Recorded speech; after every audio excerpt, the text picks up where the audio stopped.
in a move that has sent shockwaves through the Presbyterian Church in Ireland. Its moderator, Dr.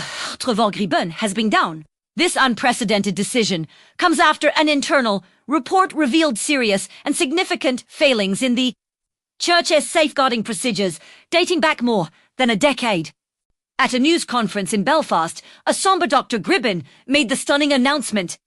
He stated unequivocally that people had been put at risk and that some had been harmed due to these failures.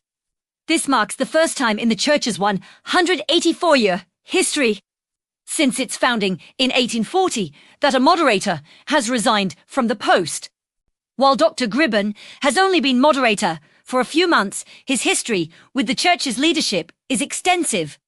He previously held the position of General Secretary for many years, a role often described as the Church's chief executive. It was during his tenure in this senior position, from 2009 to 2022, that the identified failings occurred. Acknowledging this, Dr. Gribben took responsibility, stating that although he wasn't directly in charge of delivering safeguarding, these serious issues happened on his watch. He expressed deep personal regret that the Church's central failings caused harm to those who most deserved protection. After his statement, he did not take questions, leaving colleagues to address the media.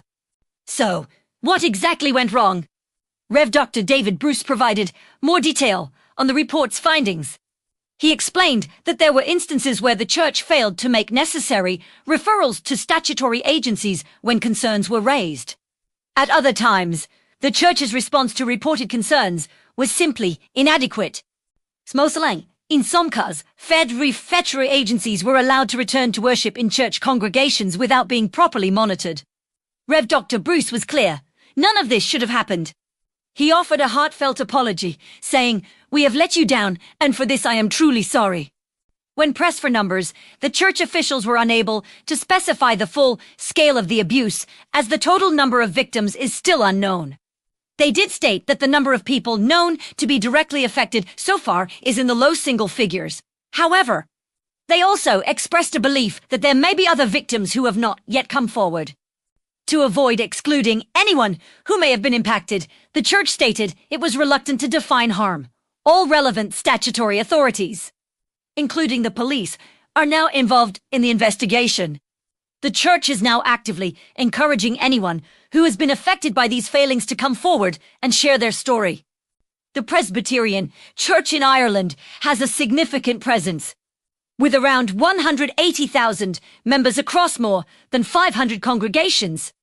While its base is predominantly in Northern Ireland, it also has a notable following in Dublin and border counties. This news is a major development for one of the largest religious institutions on the island of Ireland.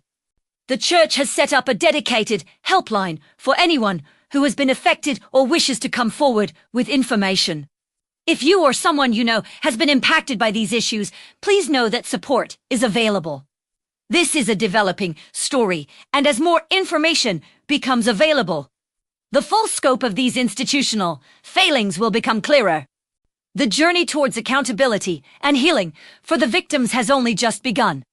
Thanks for watching, and be sure to subscribe for more updates on this important story.